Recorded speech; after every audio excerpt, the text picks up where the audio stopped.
Sesher, 6,600 kilometers. That's the distance from the Ukrainian front line to the spot where a Russian freight train just vanished in a fireball. Not near Ukraine, not near NATO.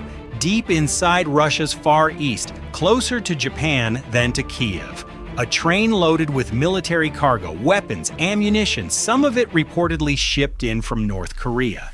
Then near a quiet settlement called Sosnovka, the tracks erupted, the train derailed, the corridor went dead. Russia thought this place was untouchable. Ukraine just proved nowhere is safe. But how did they reach that far, and who actually pulled it off? To understand why this strike matters, you need to understand one brutal truth about modern war. Wars are not won only at the front, they are won on the railways behind it. Russia is enormous. It stretches across 11 time zones. And to fight in Ukraine, it must move mountains of steel, shells, fuel, and food across that vast territory. Trucks cannot do this alone. Russian roads are limited and fuel is expensive. So Russia leans on something older and heavier, rail. The backbone of that system is the Trans-Siberian Railway.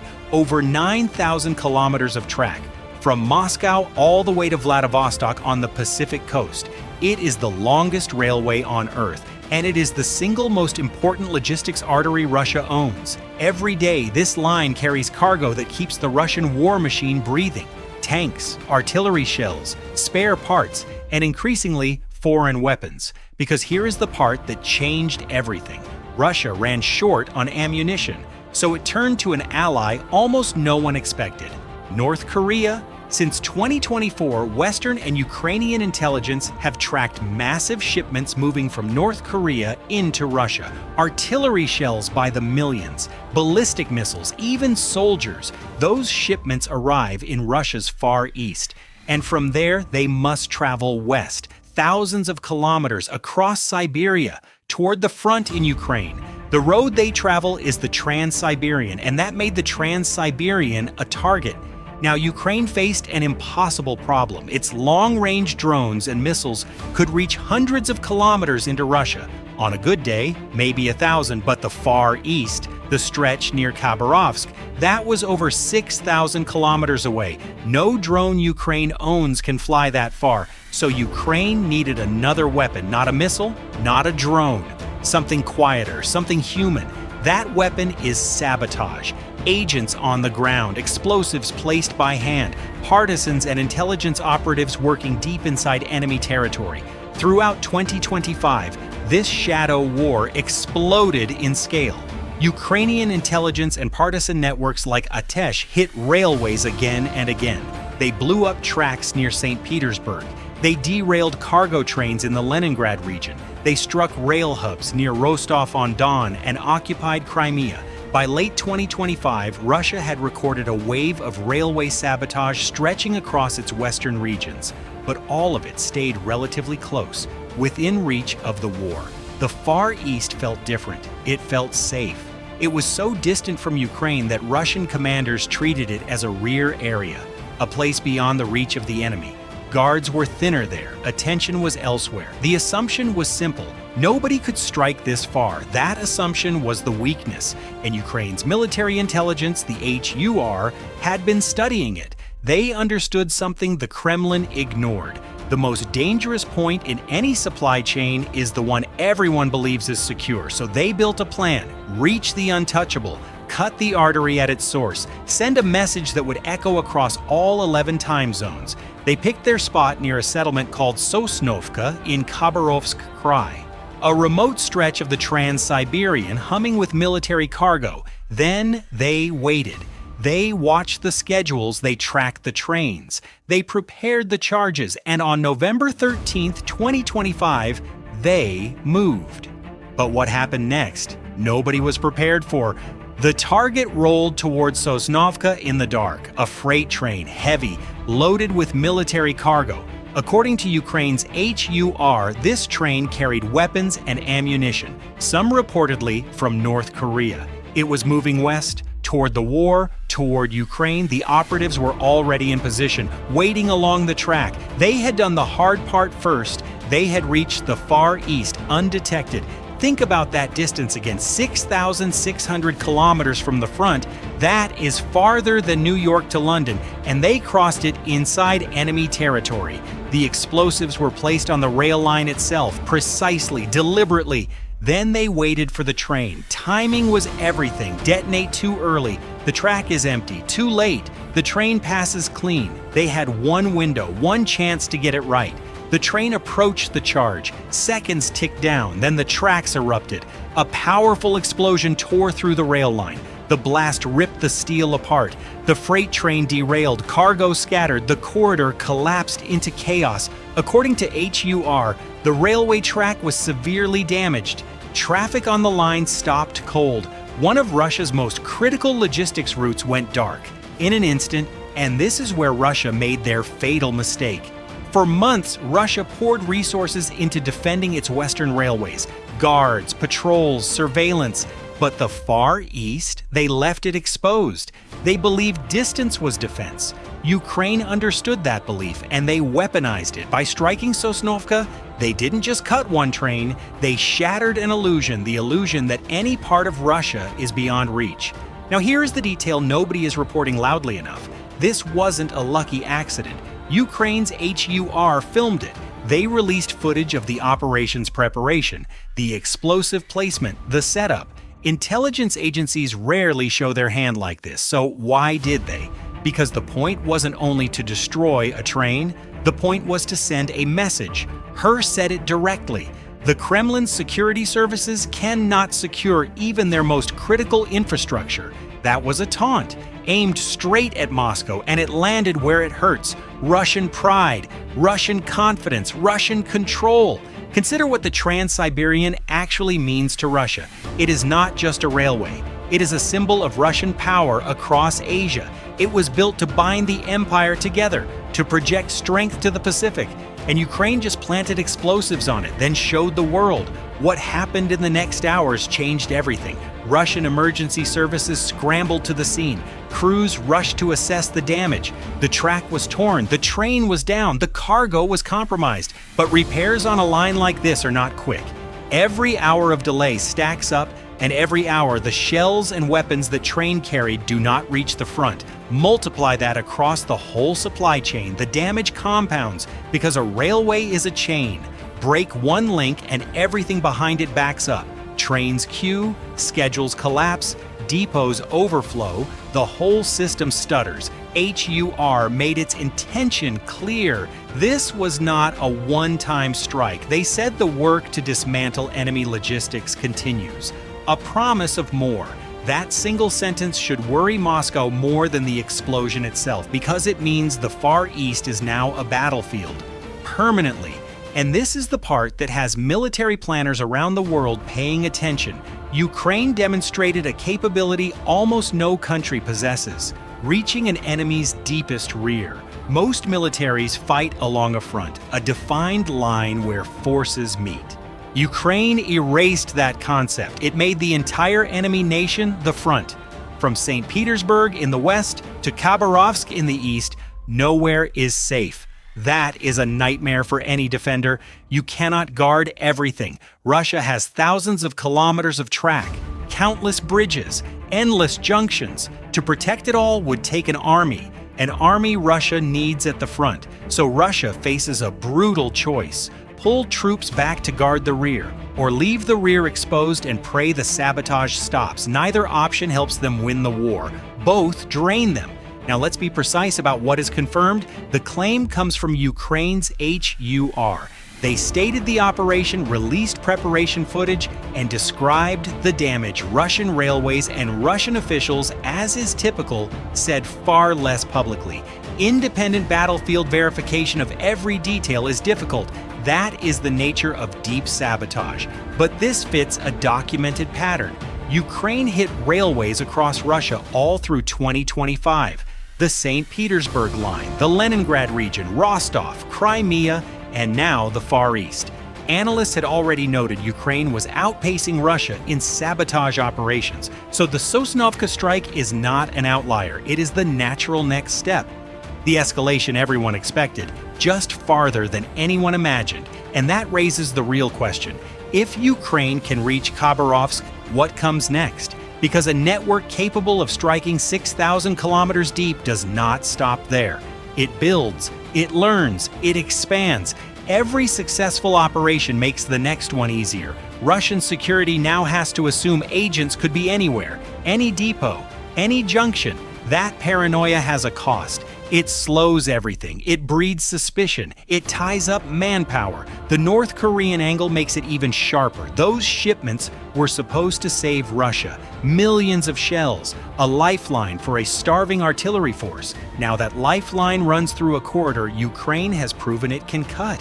Every train from the east now carries risk. Every kilometer is a gamble, and Ukraine only has to succeed sometimes. Russia has to succeed every single time. That asymmetry is the heart of it. Defense must be perfect. Attack only needs one win.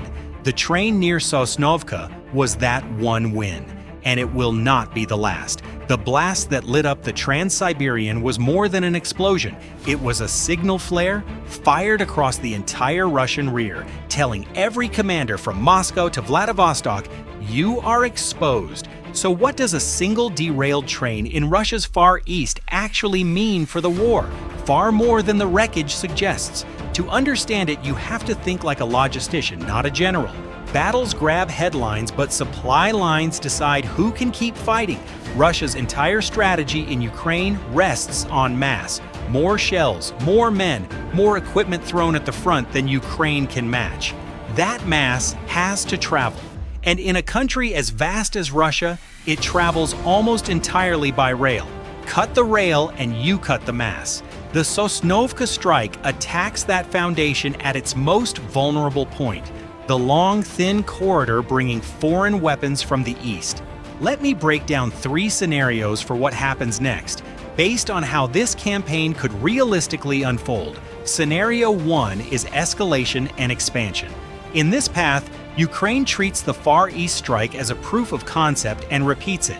More operations follow along the Trans-Siberian and the Baikal-Amur main line, the 2 great arteries carrying eastern cargo west. Sabotage becomes routine, not exceptional. Russia is forced to divert significant security forces to guard thousands of kilometers of track. Those forces come from somewhere, often from units that could otherwise fight. The North Korean supply pipeline slows and grows unreliable. Deliveries still arrive, but later in smaller batches with constant disruption. Over months, the artillery advantage Russia bought from Pyongyang erodes. This is the scenario Ukraine wants. It turns geography, Russia's greatest strength, into a liability. The bigger the country, the more there is to defend. Scenario 2 is the hardening response. Here, Russia takes the threat seriously and clamps down. It floods key rail corridors with security troops, surveillance drones, and counterintelligence sweeps. It hunts the partisan networks aggressively and makes new operations far more costly. Sabotage does not stop, but it slows. The spectacular deep strikes become rarer as Ukrainian operatives face tighter conditions and higher risk of capture. In this world, Ukraine keeps landing occasional hits, but Russia absorbs them. The logistics degrade at the margins rather than collapsing. The war grinds on much as before. The catch is cost. Even this hardening drains Russian manpower and money on a scale that helps Ukraine indirectly by pulling resources away from the front. Scenario 3 is the psychological cascade, and it may be the most important. In this path, the physical damage matters less than the fear it creates. Every Russian railway worker, every depot guard, every commander in the rear now knows the enemy can reach them. That knowledge changes behavior everywhere. Inspections multiply, trains slow for safety checks. Suspicion spreads through the workforce. Efficiency drops across the entire network, even where no bomb ever goes off. This is the hidden power of deep sabotage. One explosion near Sosnovka imposes a tax on 10,000 kilometers of track that never got touched. Now, what are military analysts saying about this kind of campaign? The consistent theme is asymmetry. Analysts tracking the conflict have noted that Ukraine has, in effect, outgunned Russia in the sabotage domain, accounting for a large share of documented incidents in occupied and Russian territory through 2025. The The strategic logic they highlight is stark. Ukraine cannot match Russia shell for shell, so it attacks the system that delivers the shells instead. Experts also point to a shift in the very definition of the battlefield, the idea of a safe rear area. Hundreds or thousands of kilometers from combat is dissolving. This is what makes planners in many capitals uneasy. If a mid-sized nation under invasion can strike this deep, larger powers must rethink their own vulnerabilities.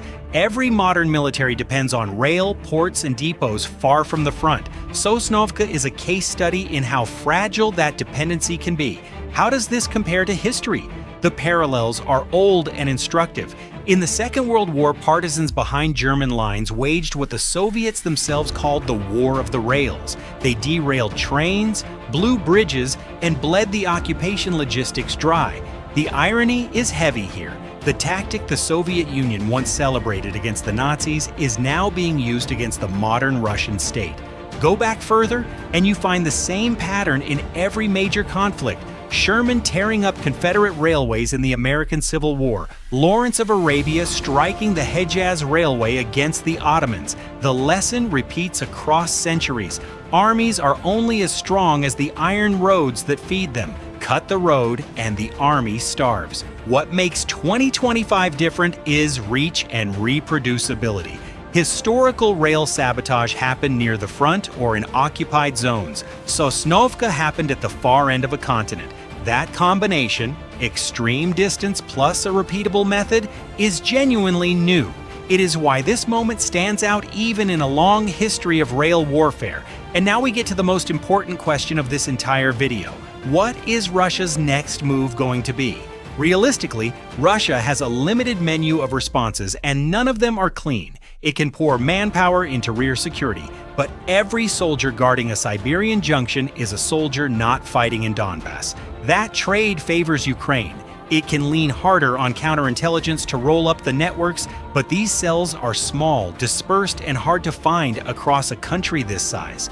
It can try to reroute and diversify its supply chains using more roads and alternate lines, but that is slower, costlier, and less capable than the rail it depends on. Most likely, Russia does a mix of all three, while publicly downplaying the damage to protect morale and its image of control.